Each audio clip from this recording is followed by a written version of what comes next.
Okay, this next extract is from chapter 5, so it's a little bit further on in the story. Anya and I initially agreed that we'd each pick an extract for reading out loud, and she mentioned that she might pick one of the scenes where her main characters are comforting each other because she likes those ones.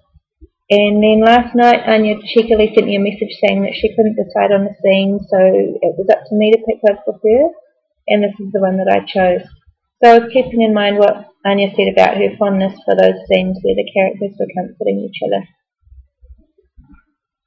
Theo breathes out heavily, and I tear my eyes from the sky above us, looking over at him. He sat directly across from me, hunched over the wooden picnic table with his head resting on his crossed arms, admiring the dark sky, like I was a second ago.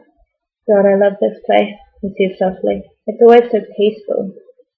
I snort in an instant, shake my head gently. I have a few memories of it being the complete opposite, actually, far from peaceful. He turns his head, eyes finding mine. He says, "You disagree?" I lift one shoulder, say, "Maybe a little." Theo doesn't say anything, just stares at me silently. I flex my fingers on my knees, stare back at him. I wait for him to voice whatever he's thinking.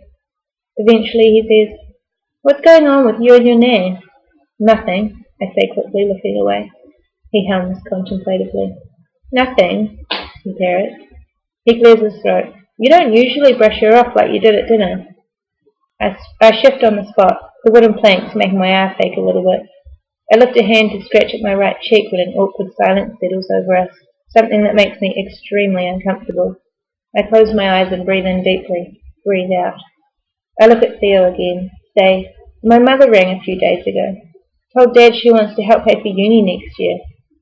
Theo doesn't react, doesn't move or say anything, just continues to stare silently.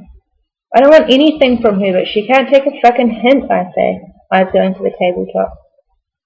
I run my right index finger over the wood in front of me, feel the gaps between the slats and the scratch I carved into it when I was 12.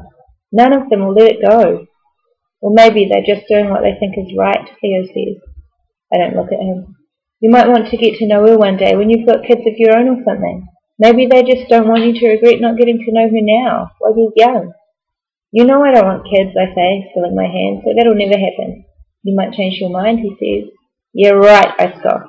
"I don't like kids and they don't like me. End of." He sighs, says, "Well, that's not really what I was getting at anyway." He pauses.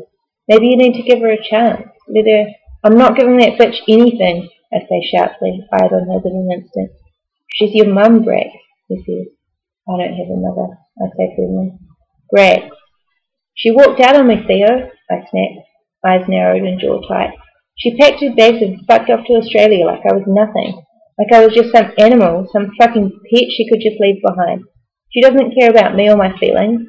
She just wants to clear her own fucking conscience. I owe her nothing, okay? Nothing." "People change, Brax," he says, and I shake my head. "It's been, what, 12, 13 years now. She's grown up." "So what, she wasn't grown at 22? I say. "She wasn't mature enough to realize that you can't just drop a 4-year-old at kindy and not come back?" It's his turn to shake his head, and I get to my feet. "She turned my life upside down, so why am I the one who's wrong?" I close the short distance between me and the door, and my fingers have barely grazed the door handle as Theo speaks up again. "It's my fault my mum's dead," he says. I freeze. I know what it's like to turn someone's life upside down, to be hated. I slowly turn my head in his direction, heart beating slow but hard. His head's turned upwards, eyes on the stars. "I'd give anything to be forgiven," he says slowly, speaking like I'm not here, like he's alone. My stomach twists up tightly and my chest constricts. I feel out of place. I feel sick.